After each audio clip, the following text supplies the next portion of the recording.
오늘 본문에 보면 바울이 여러 번 같은 말을 하고 있는데 그 말은 뭐냐면 여러분은 그냥 그대로 부르심을 받을 때 그 때의 처지 그대로 그냥 지내십시오.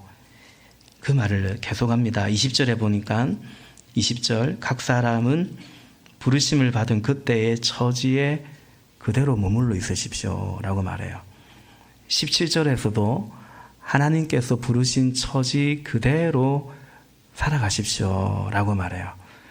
오늘 본문의 마지막 구절은 24절에서도 형제자매 여러분 각각 부르심을 받은 그때의 처지에 그대로 있으면서 하나님과 함께 살아가십시오 라고 말합니다.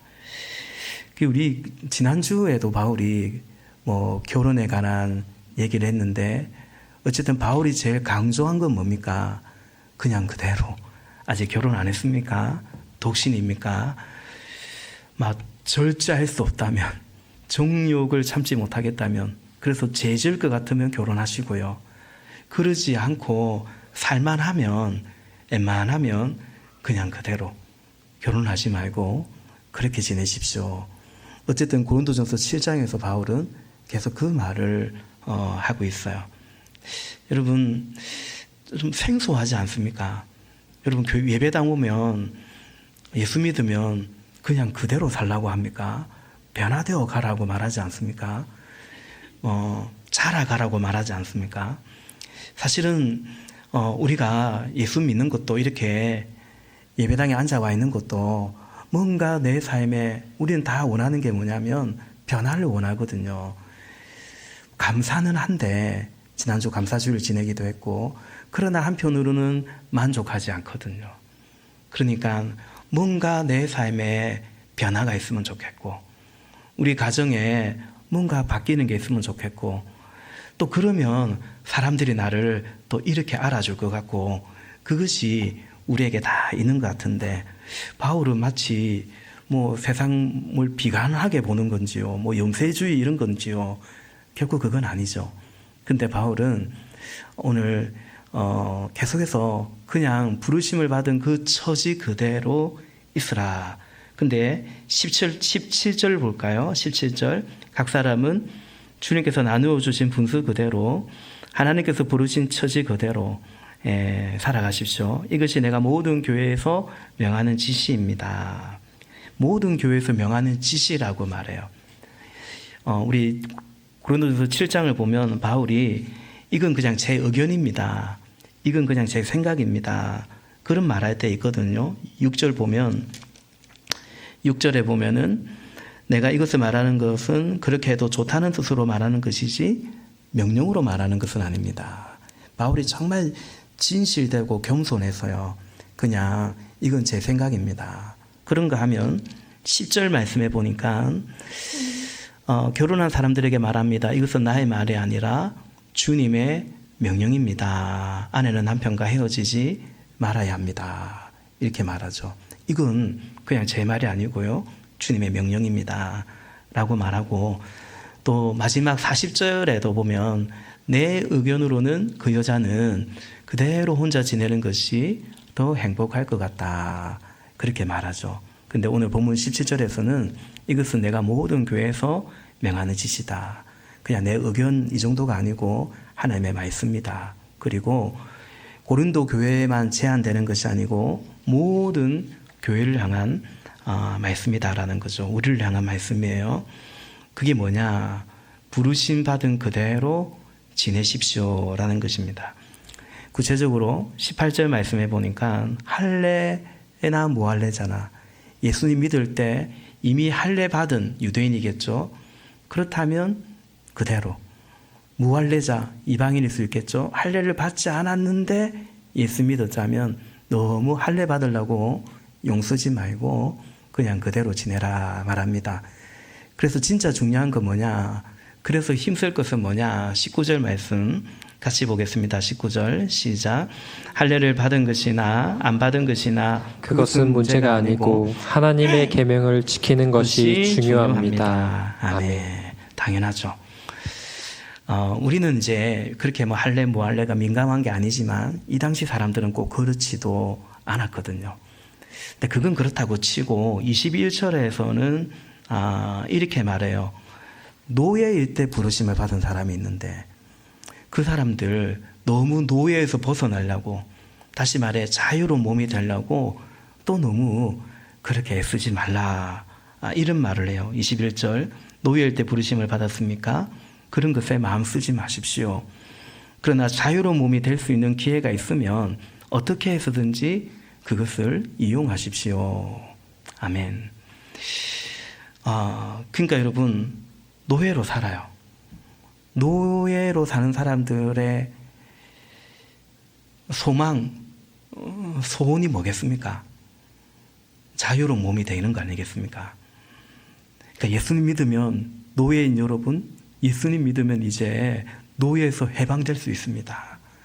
이렇게 말하면 차라리 아멘하고 받아들일 것 같은데, 노예인 여러분, 노예일 때 예수 믿었다면 너무 그게 마음 쓰지 마십시오. 이렇게 얘기해요. 저는 이 생각 듭니다. 노예가 이 말을 들었을 때, 야, 너 말 참 쉽게 한다. 노예로 살아봤나? 노예로 사는 게 얼마나 괴롭고 비참한 건데, 그런 반발감이 생기지 않을까, 못돼가지고 그런 생각이 들기도 한데, 여러분 그렇지 않습니까? 그런데 이렇게는 얘기하죠. 자유로운 몸이 될 기회가 있다면 그 기회를 잘 살리라고 그 말도 합니다. 그런데 핵심은 뭐냐면 너무 그럴 필요가 없다. 그게 핵심입니다.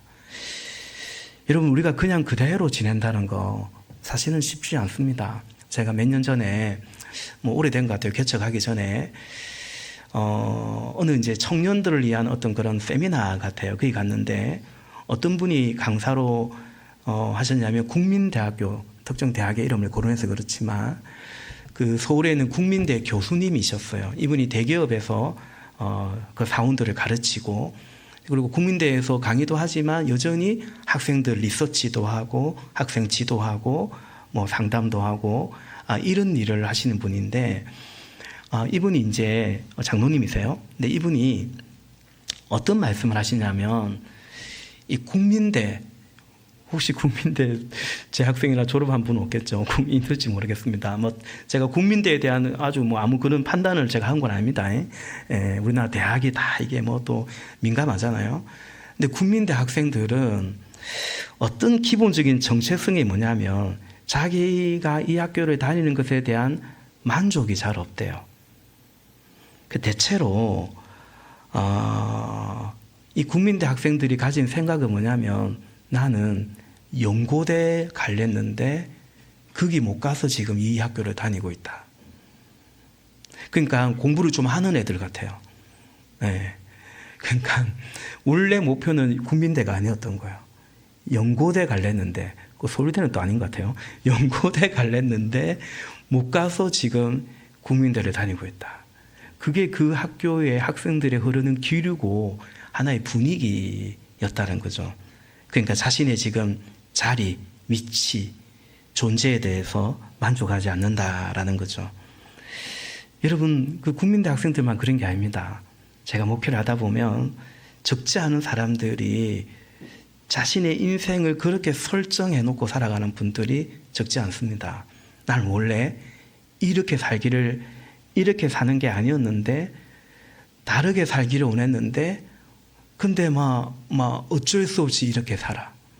그 김용택 시인의 시처럼 이게 아닌데 사는 게 이게 아닌데, 그러면서 사람들이 살았다지요, 그랬다지요 라는 시처럼 적지 않은 사람들이 자신의 삶을 어떻게 규정하냐면, 내가 원치 않지만 난 지금 이렇게 살고 있어요.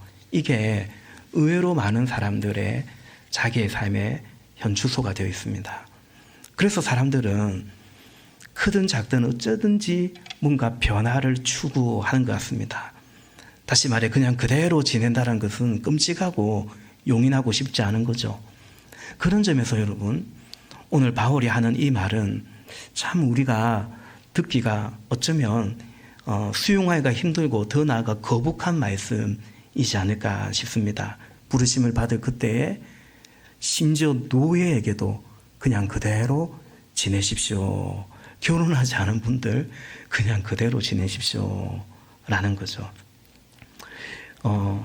바울은 이 편지를 통해서 설득을 하고 있거든요. 사실은 설교도 선포이기도 하지만 사실은 설득이거든요. 그게 이제 그 근거를 말합니다.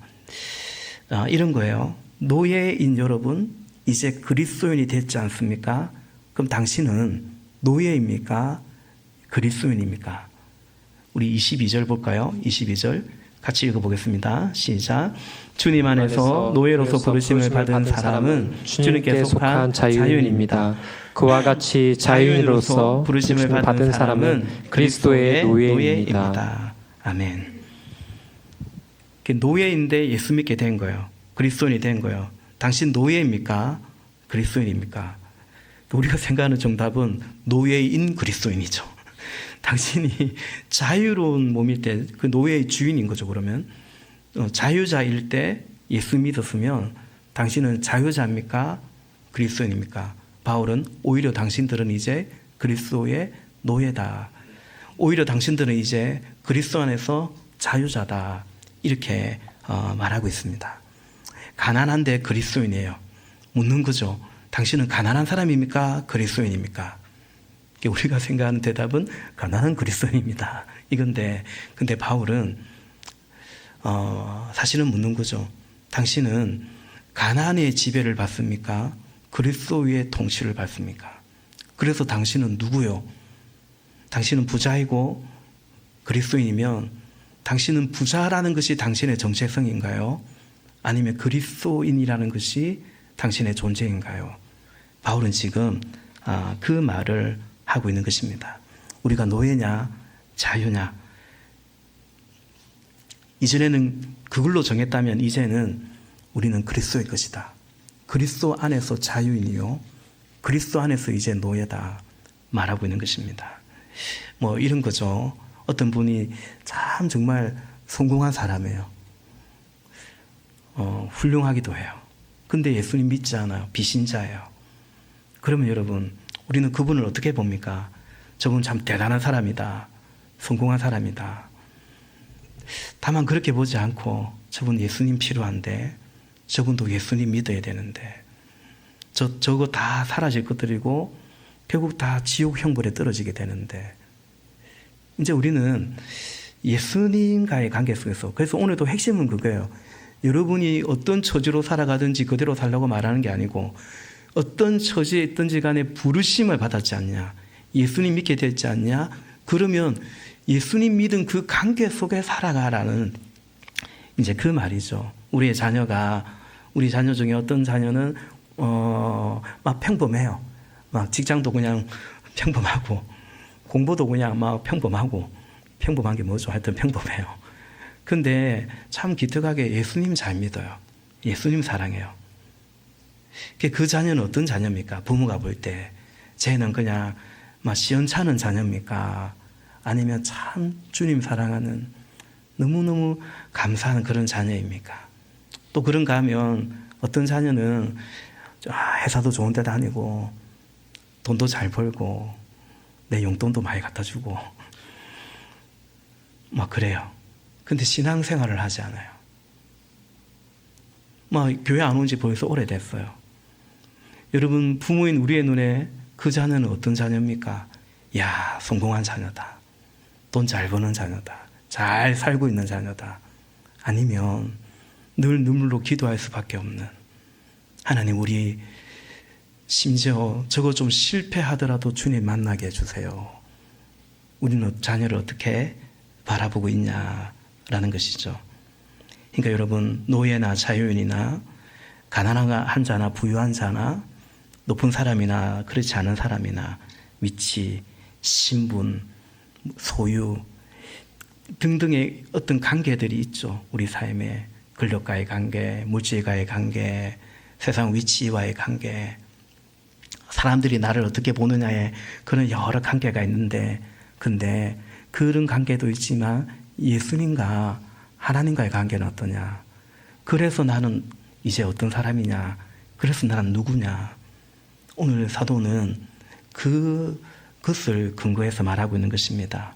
그래서 결정적으로 결정적으로 나는 누구냐? 결정적으로 당신은 누구냐? 여러분의 자녀는 누구냐라는 거죠. 그 질문입니다. 다시 말해서 나에게 예수님은 어떤 분인가라는 거죠. 나는 노예인데 근데 예수님을 믿게 되었어요. 나에게 예수님은 어떤 분인가? 노예인 내 삶을 잊어버리도록 만드는, 더 이상 나는 노예가 아니라고 말하는 예수님은 나에게 그런 분인가? 원래 노예는 주인이 있었거든요. 근데 예수님은 새 주인인 거죠. 예수님이 어떤 분인가를 묻는 거죠, 바울이. 다시 말하면 당신은 뭘 믿고 사냐? 누굴 믿고 사냐? 예수 믿는다고 고백은 하는데 실제로는 뭘 믿고 사냐? 누굴 믿고 사냐? 내 자식은 뭘 믿고 살아야 되겠냐? 사실은 그 얘기를 하고 있는 것입니다. 바울은 그래서 이 사실을 명확하게 합니다. 23절 같이 봅시다. 시작. 여러분은 하나님께서 값을 치르고 사신 사람입니다. 그러므로 사람의 노예가 되지 마십시오. 아멘. 이제 노예를 말하는 문맥이잖아요. 값을 치르고, 하나님께서 값을 치르고 사신 사람이다. 원래 값을 주고 사는 게 뭐냐면 그게 노예거든요. 그러면 값을 주고 샀으면 그 노예의 뭐예요? 주인인 거죠, 주인. 실제로 이 시대에는 노예가 매매가 됩니다. 그 당시 노예는 전쟁이 아니면 대부분 다 빚 때문에 노예가 됐습니다. 지금도 빚에 시달리면 정말 노예 같습니다. 빚 때문에 노예가 된 건데, 근데 그 빚만큼 이 사람의 주인에게 줘요. 그러면 이제 노예를 내줘요. 하나님께서 값을 치르고 사신 사람이래요. 그럼 새 주인이 생긴 거예요. 그러니까 우리는 예수님을 믿는다는 것은 예수님이 우리에게 새 주인이 되신 거예요. 새로운 피조물이라. 이전 것은 지나갔으니 이전 내가 내 삶의 주인 된 것들은 지나갔어. 이전에는 욕망이, 죄와 굴레와 그 두려움이 주인 되어서 우리를 막 지배했거든요. 근데 이제 그 값을, 우리의 죄의 값을 다 치르고, 값을 치르고 사신 거예요. 그래서 이제 하나님의 것이 되었어요. 새 주인이 되었어요. 근데 이 주인이 노예를 샀으니 자기 것이 되었으니 자기 마음으로 할 수 있어요. 이전 주인보다 더 심하게 이 노예를 부리는 주인이 될 수도 있고요. 이전 주인에게 값을 치르고 이제 내 것이 되는데 이 노예를 자유케 할 수 있어요. 당신 내가 이제 값을 주고 샀으니 이제 자유가 되십시오. 자유가 되십시오. 이게 복음이거든요. 이게 구약에도 안식년과 신년에 이 해방이 있죠. 그리스도 하나님으로 말미암은 원래 것으로 돌아가는 거죠. 하나님이 값으로 샀었습니다. 하나님의 것이라는 거죠. 그러므로 23절에 사람의 노예가 되지 말라는 거죠. 사람은 이제 나의 주인이 아니란 말이에요.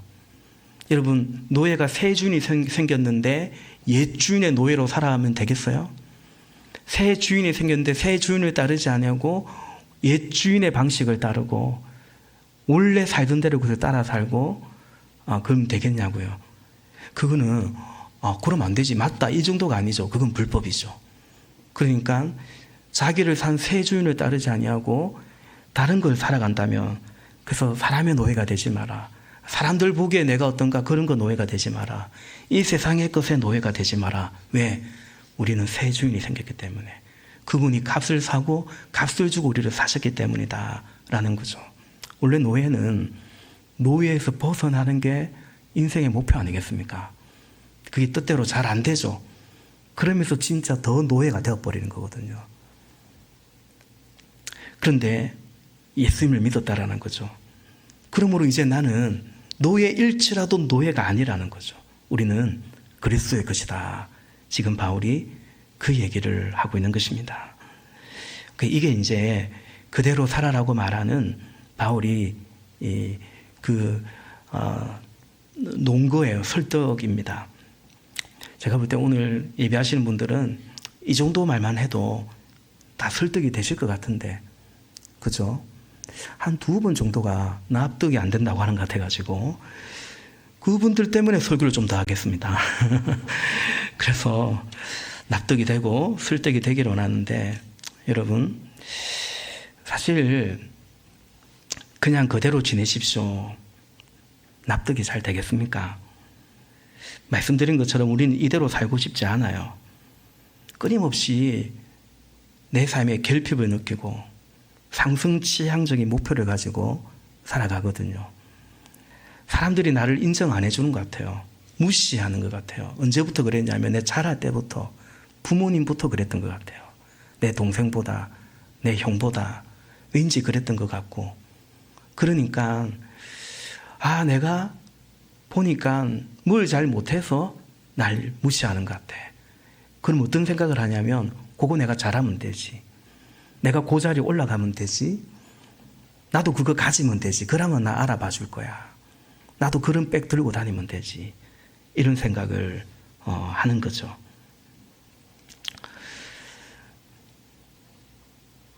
그러면 이제 날 무시 안 할 거라고, 보란 듯이 그래서 성공해 보려고, 뭔가 이루어 보려고 하는 마음이 있는 것 같습니다. 그런 인생들을 향해서 바울이 여러분 부르심 받은 그대로 막 그냥 지내도 좋습니다. 그렇게 말하는데 바울의 설득의 근거가 뭐라고 했습니까? 첫 번째는 주인의 문제다라는 거죠. 우리의 주인이, 당신의 주인이 누군가? 여러분은 하나님께서 값을 치르고 사신 사람이다라는 거죠. 그러므로 사람의 노예가 되지 말고 다른 주인 아닌 것을 따라 살아가지 말라. 그건 이제 불법이다라고 말하는 거죠.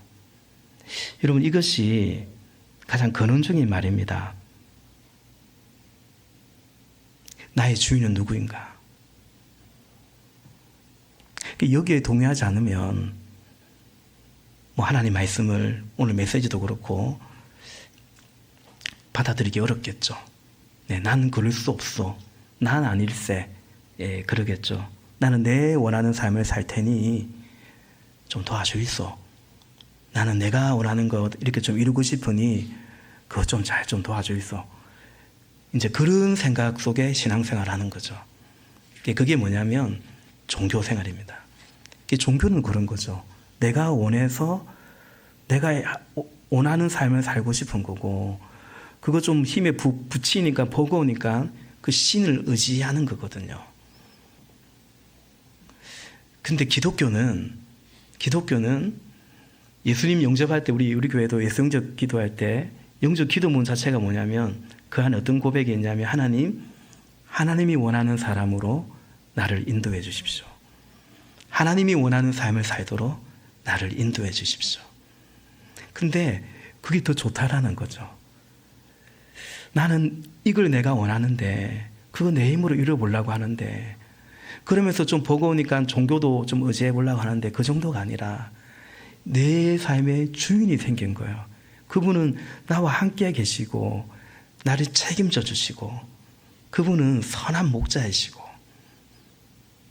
그래서 그분이 선하게 인도해 주시고 내 인생을 책임져 주시고, 그게 좋은 거예요. 그래서 주님, 예수님의 내 인생의 주인으로 모셔드립니다. 이제부터 하나님이 원하시는 삶으로 나를 바꾸어 주시고 인도해 주십시오, 이거죠. 근데 그것이 아니라 여전히 내가 원하는 삶을 살 테니 그것 좀 잘 좀 도와주이소, 이 정도에 머물러 계신 분이 계신다면, 사랑하시는 여러분, 예수님을 여러분의 주님으로 모셔드리기를 간절히 소망합니다. 바울의 설득의 근거 두 번째는 뭐냐면 그냥 그대로 지내도 괜찮기 때문이라는 거죠. 충분하기 때문에. 다시 말해, 뭔가 변화를 원하는데 그 변화가 주는 것들이 있는데 별로 필요하지 않다라고 바울은 말하는 것 같아요. 제가 이 말씀을 묵상할 때 바울이 이 생각을 하는구나. 어떤 단어가 떠오르냐면 가성비라는 단어가 떠올라요. 여러분, 가성비 중요하잖아요. 가성비. 그러니까 변화되면 얻는 것이 있긴 한데, 근데 그 정도 얻으려고 예수님 믿었음에도 불구하고 내가 이런 걸 더 해보려고 그러면 뭐 좋긴 하겠지만, 근데 그 정도 얻으려고 인생을 그렇게 사냐, 그 말을 하고 있는 것입니다. 다시 말해 이 말은 고작 그 정도 얻으려고, 이미 주님 안에 충분한데, 주님 안에 거하는 이것이 가장 소중한데 뭔가 좀 더 변화되려고 어떻게 해보고자 하면서 주님 안에 거하는 그걸 놓쳐버리는, 상실하는. 그러니까 이건 너무 가성비가 맞지 않지 않냐, 지혜가 아니지 않냐는 거죠. 그래서 바울이 결혼에 관해서도 이 관점으로 얘기하잖아요.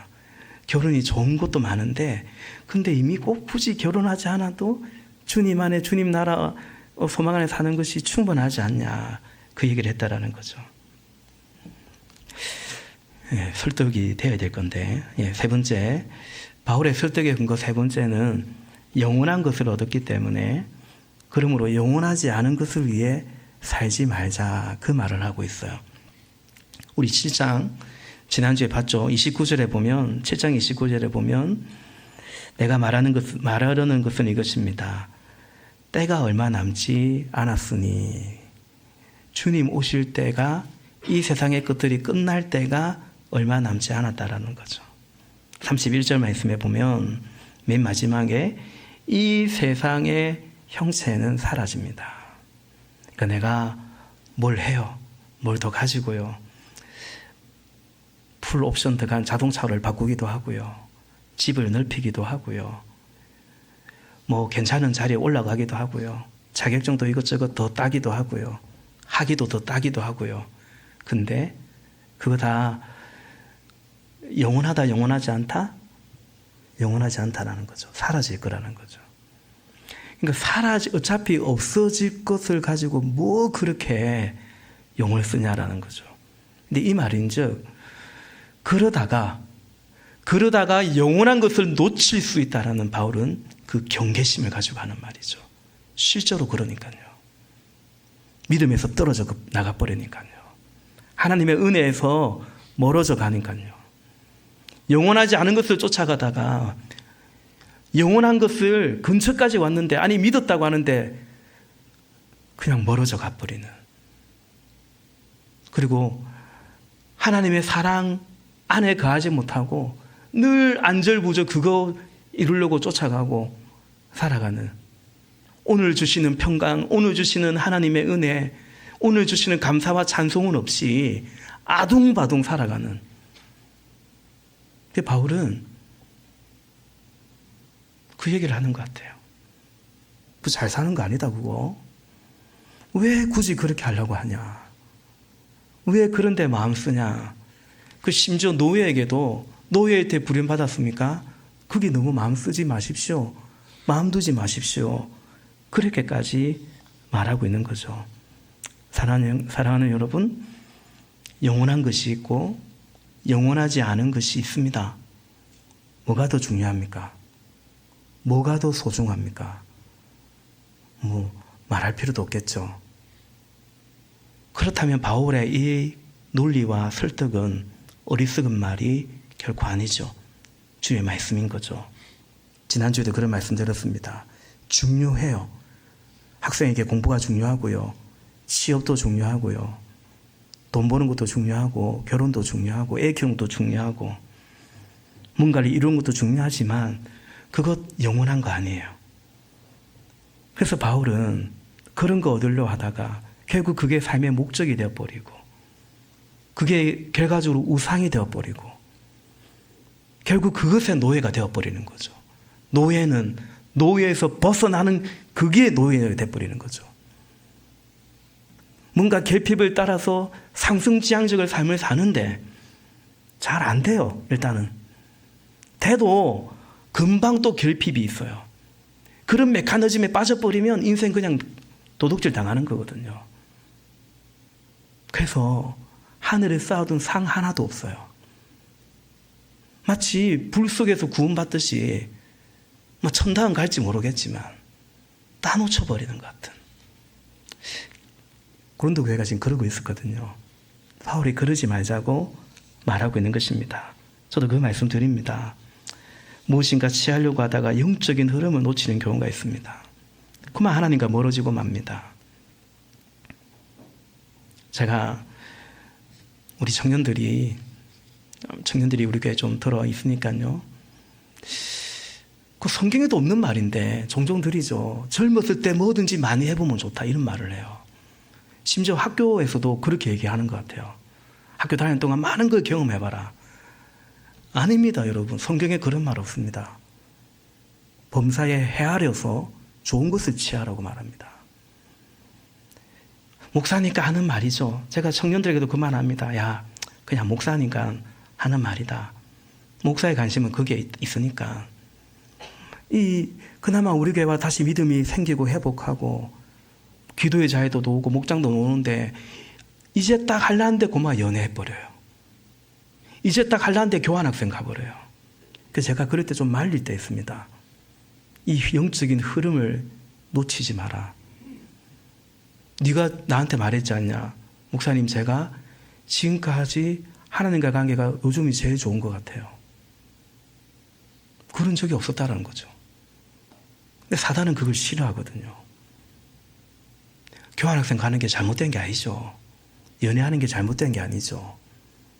근데 이 영적인 흐름을 놓치지 않기를 바라는 거죠. 더 서고 나서 가도 되고요. 연애해도 되고요. 그러면 뭐가 더 좋은 형제인지 자매인지도 더 알게 되고요, 사실은.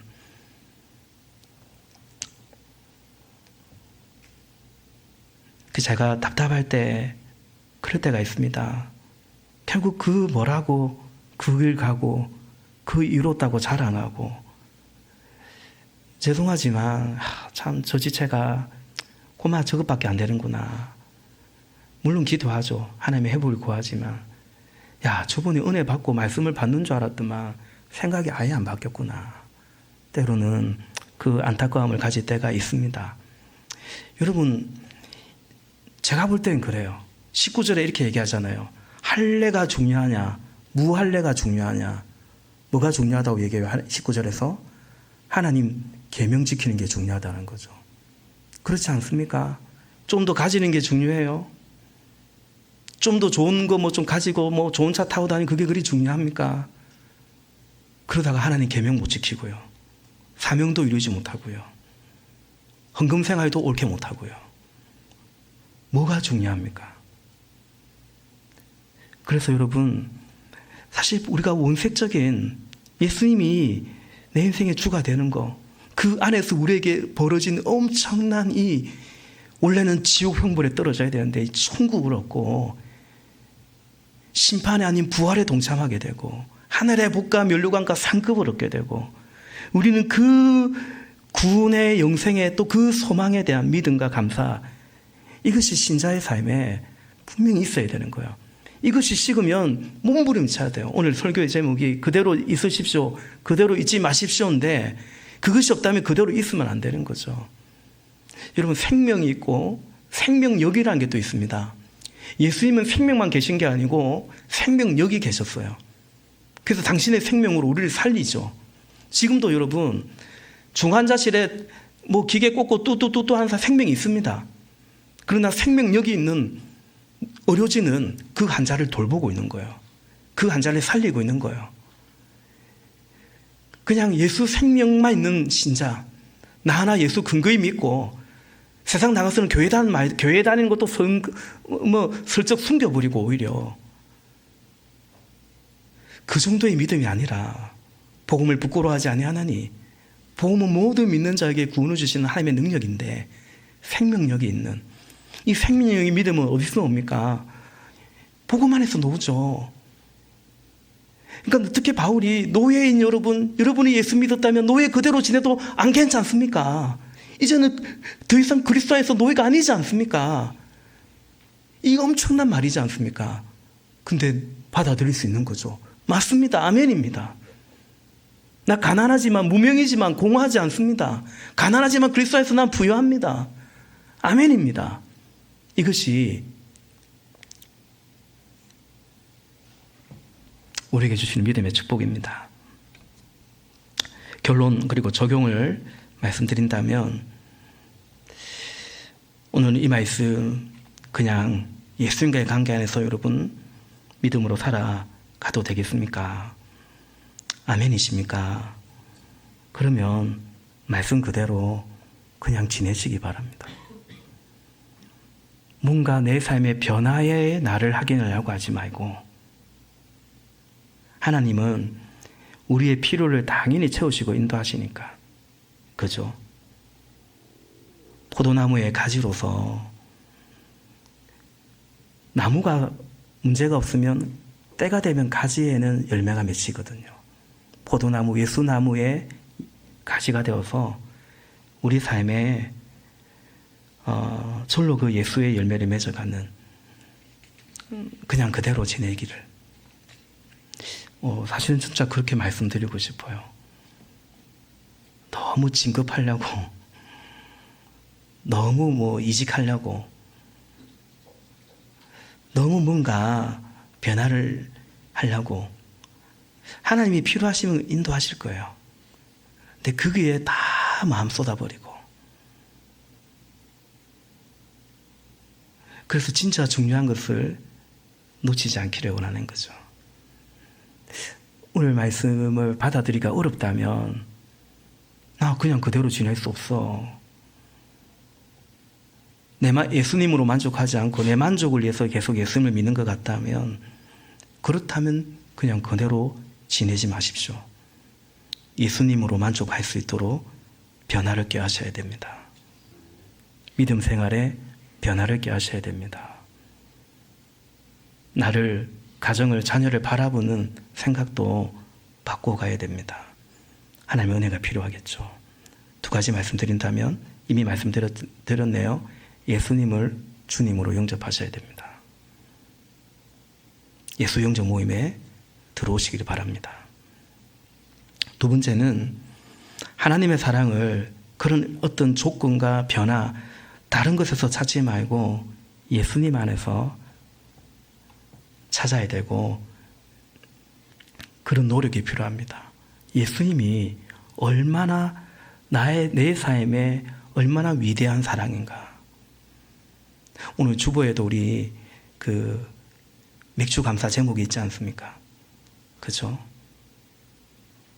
첫 번째 감사, 제가 일부러 그 감사를 맨 위에 올려놨는데요. 예수님 보내주셔서 감사한 거예요. 우리 로마서 8장 38절과 39절 우리 마지막 같이 읽고 말씀 마치겠습니다.